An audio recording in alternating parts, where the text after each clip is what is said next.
is collected in church is used for either the building or the preachers or the staff. Saya membaca statistik saudara-saudara, ada sekitar 80% uang yang masuk yang masuk ke dalam keuangan gereja, 80% itu saudara dihabiskan, bahkan lebih saudara-saudara, itu dihabiskan untuk gedungnya, terus apalagi saudara, untuk pendetanya, terus apalagi nih?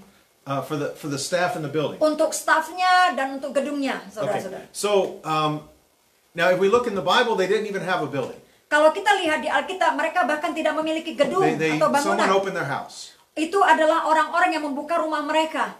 And that's where the church met. Dan disitulah jemaat bertemu. Jadi gereja gratis gitu ya. Iya, lumayan murah. Murah dan gratis lagi gitu ya. Okay. Apalagi zaman COVID-19, saudara-saudara. Yeah. Now in zaman COVID-19, maybe before, if you were in a little village and you met, maybe the PRT would say, "Why are you having a church meeting here?" Dan saudara, prayer meeting here. Di rumah maksudnya? Yeah, Christian prayer meeting. Kalau saudara di zaman dulu sebelum ada COVID-19, kalau ada ibadah di rumah ya, di tempat suatu desa yang kecil, mungkin Pak RT RW-nya nanya, kenapa ada ibadah di sini? You got some kind of paper from your denomination? Dan saudara harus punya itu izin daripada denominasi saudara. Or maybe they ask for something. Atau mungkin mereka minta semacam suatu lisensi gitu loh. But now everybody has to be in the house. Tapi sekarang semuanya orang di rumah. So if you're meeting in your house, maybe they won't bother you. Jadi kalau saudara bertemu di rumah-rumah saudara, mungkin Pak RT RW nggak akan mengganggu saudara. If anybody comes outside and wants to throw rocks at you, kalau ada orang di luar ingin melempar rumah saudara, you just go to the door and go. Saudara pergi keluar dan batu Pak. Orangnya pergi. Dan orangnya mungkin pergi saudara. That's just a joke. Don't try that at home. Saudara, ini canda saja. Okay. Ini Pak Ling ini canda itu suka nakal loh. Saudara. Okay. So now, I've heard church planting strategies that talk about planting a church in every village. Dan saya pernah dengar bahwa strategi daripada penanaman gereja adalah mereka pergi ke kampung-kampung untuk menanam gereja. In every village. Dan di setiap kampung-kampung. Just imagine if you want to do that and you want to build a church building in every village. If you want to build a church building in every village. Bayangkan saudara kalau saudara ingin melakukannya, membangun gedung di dalam setiap desa-desa. Okay, so someone goes to plant a church. Kalau seseorang pergi untuk menanam gereja. And so then he thinks, I have to build a building. Mungkin mereka berpikir, saya harus bangun gerejanya, gedungnya. There has to be an organ. Harus ada organ atau piano. There has to be a really tall pulpit up on the side. Harus ada mimbar yang tinggi. There needs to be a cross on top. Dan mungkin ada salibnya di atas. Okay, this is a construction worker's job. Inilah pekerjaan tukang loh, saudara-saudara. Yeah, and we appreciate the tukangs and everything that they do with the construction. It takes a lot of skill. Kita berterima kasih kepada tukang bangunan karena mereka perlu skill itu, saudara, untuk membangun semuanya itu. Supaya ada orang tempat supaya ada orang tempat tinggal. But if we look at Paul and the other apostles, tapi kalau kita lihat Paulus dan rasul-rasul yang lainnya, they were spiritual construction workers. Mereka adalah konstruksi tukang bangunan rohani. And they would share the gospel with people. Dan mereka akan memberitakan Injil kepada orang. And they encourage people in the Word of God. Dan mereka membangun orang lain dengan firman Allah. And they help people get the sins out of their lives and live holy. Dan mereka menolong jemaat-jemaat supaya mereka keluar dari dosa-dosa mereka dan hidup kudus. And be filled with the Holy Spirit and bear fruit. Dan supaya dipenuhi dengan Roh Kudus dan menghasilkan buah-buah pertobatan. And that's how they would build the church. Dan demikianlah mereka membangun gereja. They're making disciples. Mereka membuat murid. And I spoke with a man who was involved in some church planting missions work. Saya berbicara dengan salah seorang yang terlibat di dalam penanaman gereja. And he was talking about a head of the denomination's church planting effort. He talked to another man who was in charge of the church planting for one of the denominations. Dia berbicara dengan salah satu church planter pemimpin dari gereja rumah. No, he talked with the leader of a denomination. Sebentar ya nih. Mereka berbicara dengan pemimpin daripada suatu denominasi. And the leader of the church planting in the denomination. Pemimpin daripada gereja rumah tersebut. No, bukan gereja rumah. Dia bicara sama orang yang kepala pertanaman gereja untuk sebuah denominasi. Dan orang ini dia kerja dengan gereja rumah. orang lain dari denominasi yang enggak seluruhnya gereja rumah. Okay. So the guy from the denomination, he said, we sometimes will send out an evangelist. Orang yang dari denominasi itu mengatakan kadang-kadang kami mengutus pekerja-pekerja to evangelize, untuk memberitakan Injil, and to plant a church. Untuk menanam gereja. So he'll meet in homes and he'll evangelize people. Dan mereka bertemu di dalam rumah-rumah dan mereka menginjilin jemaat-jemaat. And then they'll build them up in the Lord and encourage them. Dan membangun mereka di dalam Tuhan dan mendorong mereka. And when the group gets so big, dan ketika jemaat itu semakin bertumbuh semakin besar, they say we're a big group. Dan mereka katakan, wah grup kita sekarang semakin besar. We need a big church building like all these other church buildings. Kita perlu gedung yang lebih besar seperti jemaat gereja-gereja yang lain. And so they put together a proposal. Akhirnya mereka membuat sebuah proposal. Everybody goes around trying to raise money. Dan orang-orang mulai pergi untuk mencari dana. And putting money into the offering plate. Dan mereka menaruh duit ke dalam kotak persembahan. But the leader in the denomination, he said. Tetapi pemimpin daripada denominasi itu mengatakan. He said when they start doing that. Ketika mereka mulai melakukannya. The focus goes away from the evangelism. Fokusnya berpindah daripada penginjilan. And discipleship. Dan pemuritan.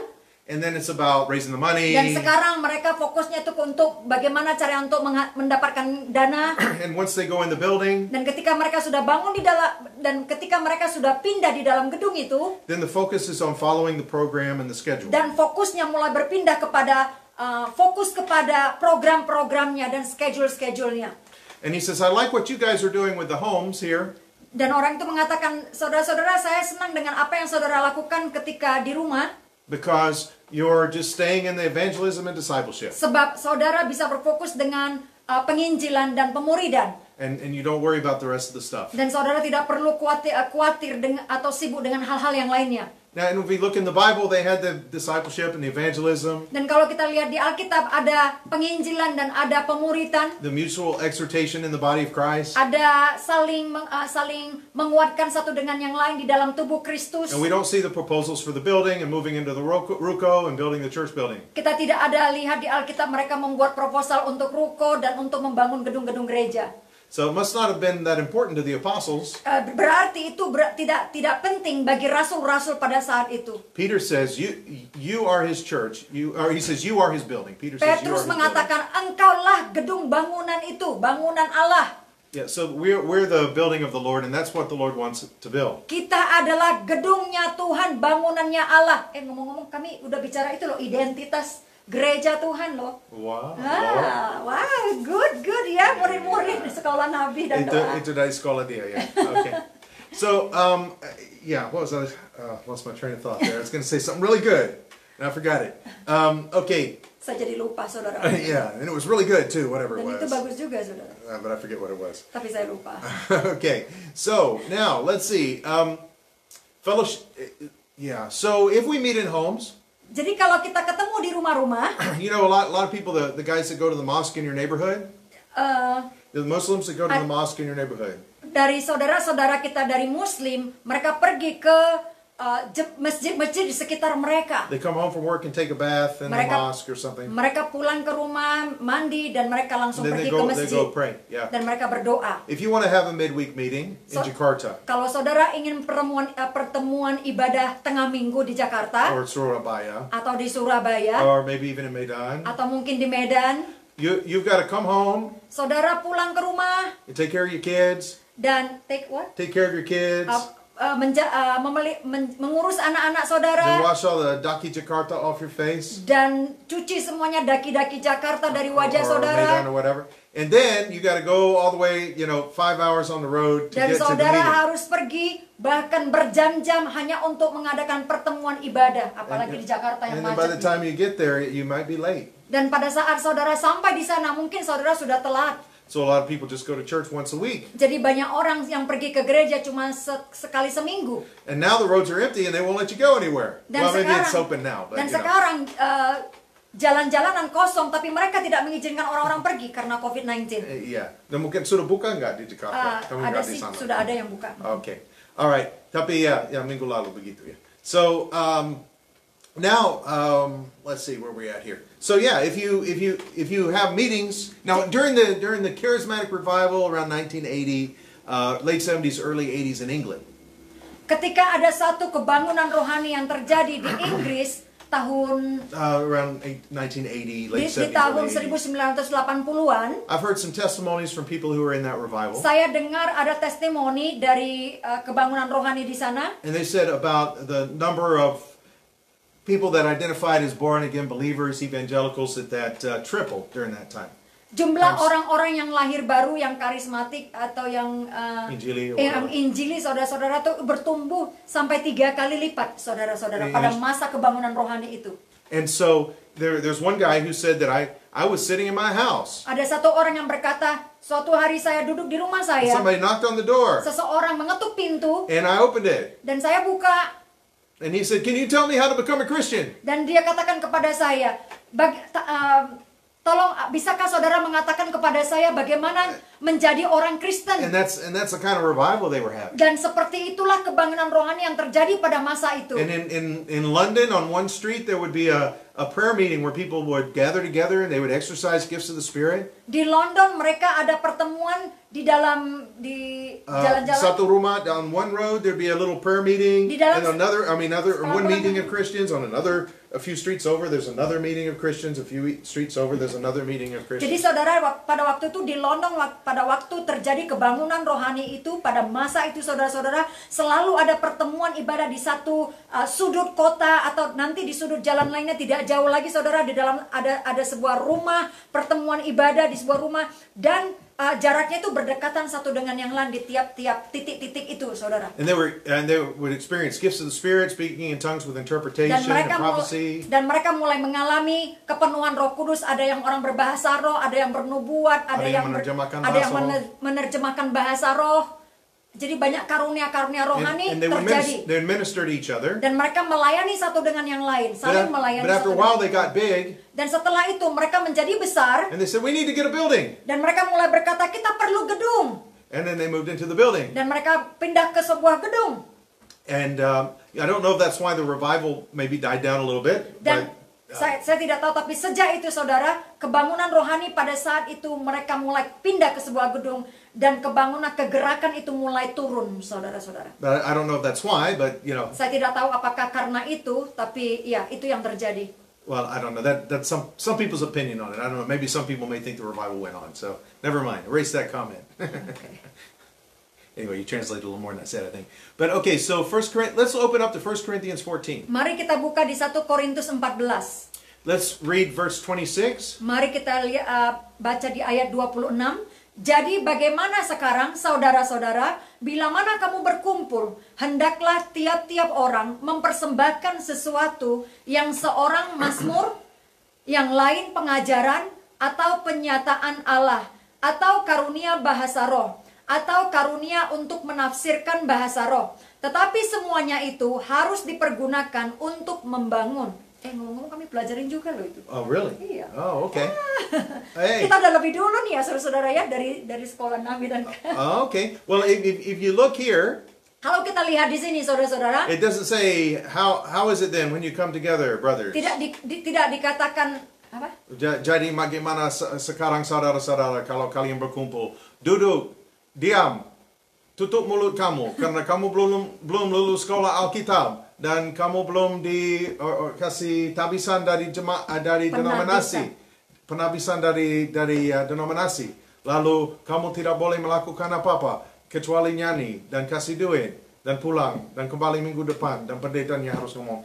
That's the modern style, verse 26. Itu apa yang baru saja dikatakan suami saya, kita tidak lihat itu dikatakan di 1 Korintus 14. Tapi justru itulah yang praktek-praktek yang kita lihat terjadi di dalam gereja-gereja, gedung-gedung gereja modern saat ini.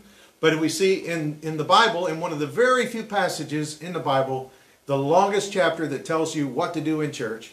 Dan tetapi kalau kita lihat di Alkitab, ini adalah ayat yang paling komplit, yang paling panjang, saudara-saudara, yang mengatakan, menginstruksikan bagaimana seharusnya gereja bertumbuh dan melakukan ibadahnya ketika mereka berkumpul, saudara-saudara. And it talks about regular people in the meeting. Dan dia berkata, dan ayat ini berkata tentang orang-orang biasa in the meeting, di dalam ibadah, using their gifts to edify one mereka another. menggunakan karunia-karunia yang mereka miliki masing-masing untuk melayani satu dengan yang lain.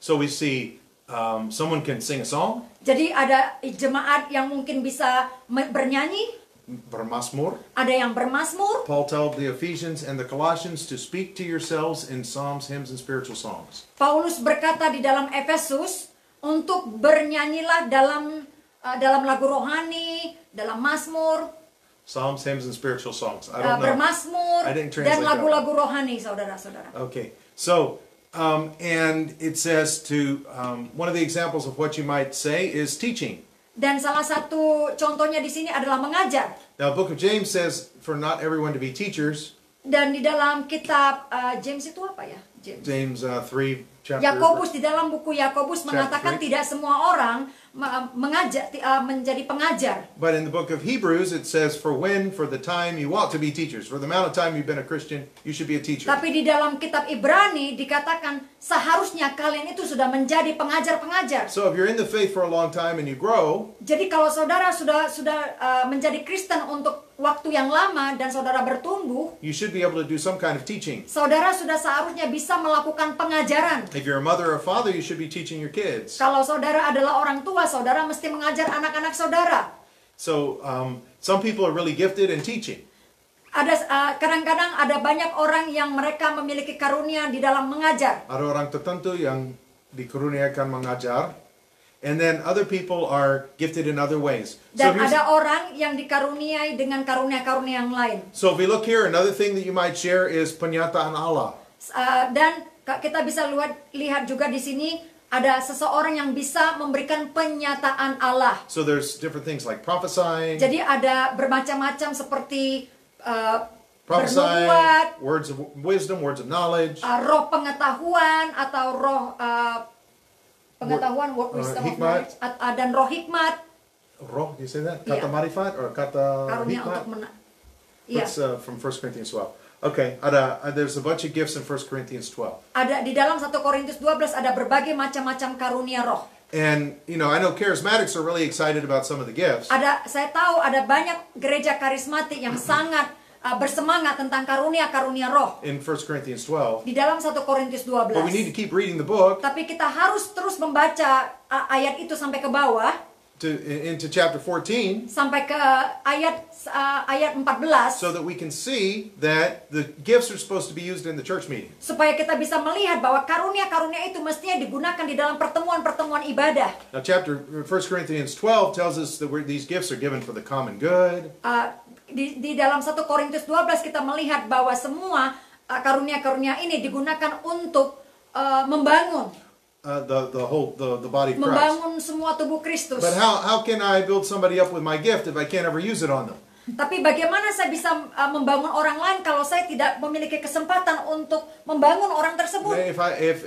If she has a gift of prophecy, kalau dia memiliki karunia bernubuat, and she can't prophesy, dan dia tidak bisa bernubuat, dan dia tidak boleh bernubuat, then she can't build people up. Maka dia tidak bisa membangun orang lain. And if I have the gift of teaching, kalau saya memiliki karunia mengajar, and I don't have anywhere to use it, dan saya tidak memiliki tempat untuk menggunakannya, then I can't use it. Maka saya tidak bisa melakukannya. But this passage shows us that people are supposed to use their gifts to edify each other. Di ayat ini mengatakan bahwa setiap orang seharusnya menggunakan karunia-karunia mereka untuk membangun jemaat-jemaat yang lain. Okay. I didn't translate this. I didn't copy the verse in Indonesian. Hopefully you could translate it from English. In 1 Peter chapter 4. Di dalam 1 Petrus ayat 4. Dan maaf saya tidak kasih dia ayat dalam bahasa Indonesia. Okay. But it says in 1 Peter 4, 9 and 10. Oke, di dalam 1 Petrus 4, saya baca di sini aja. Oh, oke. Ketika dia lihat 1 Petrus 4 apa? 1 Petrus 4. 1 Petrus 4 kayaknya 9 dan 10. Ayat 9 dan 10. Berilah tumpangan seorang akan yang lain dengan tidak bersungut-sungut, layanilah seorang akan yang lain sesuai dengan karunia yang telah diperoleh tiap-tiap orang sebagai pengurus yang baik dari kasih karunia Allah. All right, so this is a command here. Peter tells us to use our spiritual gifts to Jadi edify ini each other. adalah perintah bahwa Petrus mengatakan bahwa kita harus menggunakan karunia ini untuk melayani satu dengan yang lain. And we're supposed. Paul teaches we're supposed to edify each other in the church. Dan Paulus mengatakan bahwa kita seharusnya membangun satu dengan yang lain di dalam jemaat. Now, some people will say, "Oh, well, Paul is just correcting a problem in Corinth, so that doesn't apply to us." Beberapa orang berkata, oh Paulus itu hanya ingin mengkoreksi beberapa jemaat itu tidak available atau tidak berguna untuk kita saat ini. But later in the chapter, Tetapi di ayat berikutnya, he says, "Did the word of God come from you, or are you the only people who ever received it?" dia mengatakan, apakah firman Allah cuma berasal daripada engkau? Apakah hanya engkau saja yang menerima firman Tuhan? If any man consider himself to be a prophet or spiritual, let him acknowledge that what I write to you are the commandments of the Kalau Lord. dia adalah nabi atau rasul, ya. Kalau if anybody among you is a prophet or spiritual, Kalau di antara saudara ada yang berpikir bahwa dia adalah nabi atau orang rohani, let him acknowledge biarlah dia mengakui that what I tell you bahwa apa yang saya katakan kepada saudara are the commandments of the adalah Lord. merupakan perintah Tuhan. So Paul isn't just giving something just for Corinth. Jadi Rasul Paulus tidak cuma mengatakan ayat-ayat tersebut, perintah tersebut, Because he has- aturan-aturan beribadah tersebut hanya untuk jemaat di Korintus, Because he's saying, did the word of God come out from you? sebab dia berkata, apakah firman Tuhan hanya datang daripada engkau saja? Or did it originate with you? Apakah itu cuma berasal daripada saudara? No, but the word of God came forth from Jerusalem. Tetapi firman Allah berasal dari Yerusalem. And there were prophets in the Jerusalem Dan- church in Acts 11. Dan ada profet dan ada nabi di Yerusalem. And so they had prophesying in Jerusalem and Antioch. Dan mereka ada nubuatan di Yerusalem dan di Antioquia. And Paul gives instructions on prophesying Dan here. Paulus memberikan instruksi bagaimana In mereka 1 Corinthians. bernubuat di dalam 1 Korintus. And so Paul's appealing to the practices of the other churches. Jadi Rasul Paulus juga dia menghargai Menunjukkan atau menunjukkan That bagaimana you guys ibadah-ibadah are supposed to be like the other churches. supaya jemaat-jemaat di Korintus harus juga melakukan praktek-praktek ibadah yang terjadi di Antioquia maupun yang ada di Yerusalem. Okay, so now let's continue on and let's talk a little bit about the context. You guys can read the chapter at home. Saudara, mari kita baca konteksnya. Saudara bisa baca di rumah. And I might on my channel I might go through 1 Corinthians chapter 14 at some point. Di dalam channel saya mungkin And that's for the faith. Di dalam channel saya For the Faith. Yeah, maybe you can put a link on your channel here to mine. Oke, nanti akan saya buat linknya, saudara-saudara. Okay, so if anybody wants to go into more detail, you can look on For the Faith later. Maybe in a week or two I can get that up. Kalau saudara-saudara ingin tertarik lebih dalam tentang ayat ini, tentang pelajaran ini, nanti sekitar seminggu 2 minggu saya akan 1 Corinthians 14. tentang 1 Korintus 14 Okay. saya akan tampilkan di sana. But in the context here, if you keep reading the passage, Tetapi di dalam konteksnya, kalau saudara terus membaca ayat-ayat ini, pasal ini, he's telling the Corinthians he wants the readers there, the people reading the book, to use spiritual gifts to edify other people in the church. Dia menginginkan jemaat lokal di sana, di jemaat Korintus, untuk menggunakan karunia-karunia mereka untuk saling melayani satu dengan yang lain dalam jemaat tersebut. That's a different paradigm. Itu adalah paradigma yang berbeda From what we see in the modern church. dari apa yang kita lihat dari gereja modern saat ini. The modern church is I go to church and I watch the show. Gereja modern sekarang, saya pergi ke gereja dan saya menonton show-nya. Show? How do you say show in Indonesia? Pertunjukan. Yeah, and I give the money, I pay the money. Dan saya memberikan persembahannya Now, dan maybe- saya bayar. And some people think, oh, the preacher's supposed to live really holy. Dan banyak jemaat berpikir, pendetanya harus hidup kudus. But, it's okay if I'm not that holy. Because I'm not the preacher. That's what they Dan think. mereka berpikir, itu hanya buat hidup kudus itu hanya buat pendeta. Saya mah jemaat biasa, jadi saya tidak harus setara dengan pendetanya dalam kekudusan.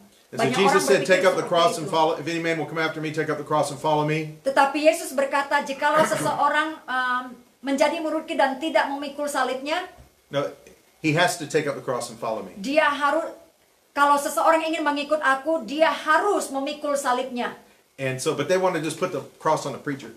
Tetapi ada banyak jemaat-jemaat yang cuma mau bikin salibnya itu untuk pendetanya. So you hope that's when I go get some tuak and some and go gamble tonight. Jemaat banyak berpikir, oh ini you hold the cross while I go pikul salibnya ya Pak Pendeta, saya biar pergi place. ke tempat tuak atau ke bioskop atau ke tempat dugem gitu. Yeah, lebih cuman daripada yang saya bilang. Lebih jawaban daftarannya. Anyway, that's okay, nggak apa-apa. So if we go on to verse 27, let's read what it says. Kalau kita lihat di ayat 27, jika ada yang berkata 1 Korintus 14 ayat 27, jika ada yang berkata-kata dengan bahasa roh, biarlah 2 atau sebanyak-banyaknya 3 orang, seorang demi seorang, dan harus ada seorang lain untuk menafsirkannya. Ini kontroversial nih. Verse 28, go ahead. Di ayat 28, jika ada orang yang dapat menafsirkannya, hendaklah mereka berdiam diri dalam pertemuan jemaat, dan hanya boleh berkata-kata kepada dirinya sendiri dan kepada Allah. Now that's even more controversial. Dan itu lebih kontroversial lagi, saudara-saudara. Yeah. So Paul's actually correcting the Corinthians for misuse of tongues. Jadi Rasul Paulus mengkoreksi jemaat di Korintus bagaimana mereka menyalahgunakan bahasa roh. Now he wasn't against them speaking in tongues. He just wanted them to interpret it. Rasul Paulus tidak menolak karunia bahasa roh. Rasul Paulus hanya ingin membangun jemaat tersebut bagaimana seharusnya kita menggunakan bahasa roh di dalam pertemuan jemaat. Now if I speak in tongues, I just edify myself. Kalau saya berbahasa roh, saya cuma membangun diri saya sendiri. And unbelievers that see me doing that will think I'm crazy. Kalau orang tidak percaya melihat saya melakukannya, mereka akan berpikir saya gila. Yeah, unless they happen to know the language. Kecuali mereka mengerti bahasa yang lain. No, bahasa yang saya bilang. Yeah, kecuali mereka mengerti bahasa yang dia pakai. And sometimes that happened in Acts 2. Dan kadang-kala itu terjadi di dalam Kisah Rasul 2. Kadang-kala terjadi di Kisah Rasul 2. Sometimes, right? You say? Kadang-kadang itu terjadi di Kisah Rasul. Saya bahasa Inggris ya? Yeah, yang 2. No. You just said that sometimes that happens in Acts. Acts is only. Okay, then it happened. There's many accounts of that from the Azusa Street revival that people would come in and hear their own language in tongues. Di kebangkitan Azusa Street. Di kebangunan rohani Azusa Street, kalau yang karismatik pasti mengerti, yang sekolah Alkitab mengerti nih saudara-saudara ya. Kegerakan karismatik yang terjadi di Azusa Street. There are many testimonies of people hearing their own language. Ada banyak kesaksian-kesaksian orang mendengar orang berbahasa-bahasa dengan bahasa yang mereka dapat mengerti. And I know the Assemblies of God collect a lot of testimonies from missionaries. Dan saya tahu sidang jemaat Allah banyak mengkoleksi kesaksian-kesaksian ini dari missionaries. Because they have a lot of missionaries. Sebab mereka ada banyak misionaris-misionaris. Yeah, but Paul said when someone speaks in tongues, no one understands him. That's generally the way it is in church. Tetapi Paulus berkata kalau seseorang berbahasa roh, tidak ada orang yang mengerti. And so it has to be translated so other people can be edified. Jadi itu bahasa roh itu harus diterjemahkan supaya bisa membangun orang lain. So if I speak in tongues at home, kalau saya berbahasa roh di dalam rumah, I edify myself. Saya membangun diri saya. But if I do it at church, tetapi kalau saya lakukan di gereja, and nobody translates, tidak ada yang menerjemahkannya, it doesn't edify anybody else. Itu tidak membangun siapa-siapa. Yang ngomong, kami juga ngomong itu minggu lalu. So if there are 100 people all doing that, kalau ada 100 orang yang berbahasa roh, they're all edifying themselves and are not edifying each other. Mereka semuanya membangun diri mereka masing-masing dan tidak membangun orang lain. And they could have done that at home. Dan mereka bisa melakukannya di rumah. And if we come together, we're supposed to do all things unto edifying, like in verse 26. Kalau kita bertemu bersama-sama, kita seharusnya membangun satu dengan yang lain seperti yang kita sudah baca dari ayat sebelumnya. So if we're having this meeting and everybody's sharing things and somebody just stands up and thinks it's spiritual, oh, speaking in tongues is the most spiritual thing, so I'm going to do that. Kalau kita beribadat seperti ini dan ada seorang yang pikir, wah, kalau saya berbahasa roh berarti saya rohani, lalu saya akan berbahasa roh karena ya orang lain mengajar, saya mau berbahasa roh supaya saya bisa jadi rohani dan melakukan sesuatu dan bilang sesuatu. Itu tidak membangun jemaat. Is my Indonesian okay? Yeah, okay. Bahasa Indonesia saya oke. Mengerti ya saudara-saudara? Ya. Kadang-kadang saya kurang lancar dan ya orang jadi bosan ganti channel nonton nggak bapangan nih. Nanti makin lama makin sering tuh kan makin biasa. Nonton kucing di YouTube. Okay, so let's look at verse 29. Mari kita lihat di ayat 1 Korintus 14 ayat 29. Tentang nabi-nabi, baiklah 2 atau 3 orang di antaranya berkata-kata dan yang lain menanggapi apa yang mereka katakan. Go on to verse 30. Di ayat 30-nya, tetapi jika seorang lain yang duduk di situ mendapat penyataan, maka yang pertama itu harus berdiam diri. Now, in Indonesia, I've spent a little bit of time in GBI. Ketika saya di Indonesia, saya meluangkan banyak waktu pergi ke gereja GBI. And I've spent a little bit of time in the Assemblies of God. Saya meluangkan waktu yang sedikit di gereja sidang jemaat Allah. You know, I think maybe I've heard either one prophecy and 2 interpretations of tongues or 3 interpretations of tongues. I don't remember.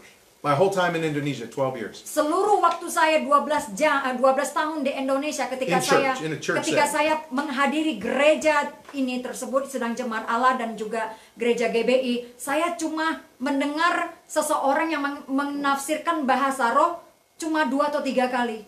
Yeah, and maybe I heard one prophecy in a congregation, or maybe that was an interpretation. Mungkin saya pernah dengar ada satu orang bernubuat dan itu adalah gimana? Menafsirkan ada orang yang berbahasa roh dan ada orang yang menafsirkannya dan itu adalah merupakan satu nubuatan. Yeah, but I don't know if they were prophesying or interpreting tongues. I don't remember. Tapi saya tidak tahu apakah mereka itu menginterpretasi atau tafsiran daripada kata-kata bahasa roh tersebut atau sebuah nubuatan. Okay. One of those times is actually in JDN, is a Jaringan Doa Nasional, not GBI or the other one. Salah satu ibadah yang pernah saya lihat itu juga itu adalah pernah terjadi di Jaringan Doa Nasional, pertemuan Jaringan Doa Nasional. Okay, so anyway, my point is, it's very rare in my experience in Indonesia. Inti dari perkataan saya ini adalah sangat jarang sekali apa yang kita baca di sini terjadi di dalam ibadah selama saya beribadah di Indonesia. In the big charismatic and Pentecostal churches that I've seen. Di dalam sebuah gereja karismatik atau Pentakosta yang saya pernah hadiri atau lihat. Yeah, and I know that's probably just a limitation of my experience in Indonesia. Atau mungkin itu saja waktu-waktu saya aja mungkin yang terbatas di Indonesia. I don't have enough experience seeing everything going on. Saya tidak punya banyak waktu untuk menghadiri semua gereja-gereja. One of those tongues and interpretation was in a house church. A house church conference. Salah satu daripada penafsiran dalam pengalaman melihat ada bahasa roh ditafsirkan itu adalah sebuah konferensi gereja rumah. Yeah, but I just in some churches you go to, they tell everybody to speak in tongues at the same time, and you never see anybody interpret.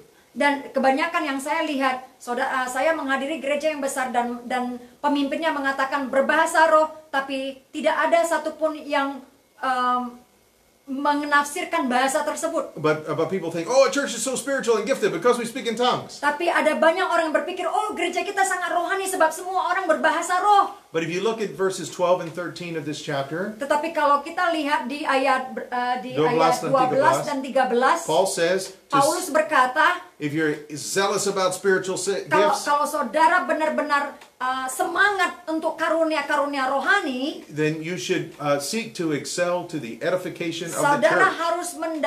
Saudara harus menginginkan karunia yang mengutamakan karunia yang sangat membangun satu dengan yang lain. And he says, wherefore, let him who speaks in a tongue pray that he may interpret. Dan dia mengatakan, oleh sebab itu, kalau saudara berbahasa roh, kalau ada seseorang yang berbahasa roh, hendaklah orang tersebut berdoa agar Tuhan memberikan dia, memberikan tafsiran dari bahasa roh tersebut. Now, so if you go to a church where everybody speaks in tongues, kalau saudara menghadiri sebuah gereja di mana semua orang berbahasa roh, well, then you need to be praying that there'll be some interpretation. Saudara perlu berdoa supaya ada tafsiran dari bahasa roh tersebut. And if someone speaks in tongues and there's no interpreter, we're supposed to be quiet. Kalau ada seseorang berbahasa roh dan tidak ada yang menerjemahkannya, seharusnya orang itu diam. And brothers and sisters, we also, the leaders especially, need to be encouraging and allowing members of the body of Christ to use their gifts in meetings to edify each other. Saudara-saudara, terutama bagi saudara yang adalah hamba-hamba Tuhan atau pendeta atau pemimpin, saudara harus mengizinkan jemaat-jemaat di ibadah saudara supaya jemaat-jemaat itu boleh menggunakan karunia-karunianya di dalam ibadah tersebut. And I know that's scary to a lot of preachers. Ini kelihatannya menakutkan bagi banyak orang pendeta-pendeta. It goes against their sense of what's orderly in church. Sebab ini melawan daripada agenda-agenda mereka, berlawanan dengan agenda-agenda mereka di dalam ibadah jemaat mereka.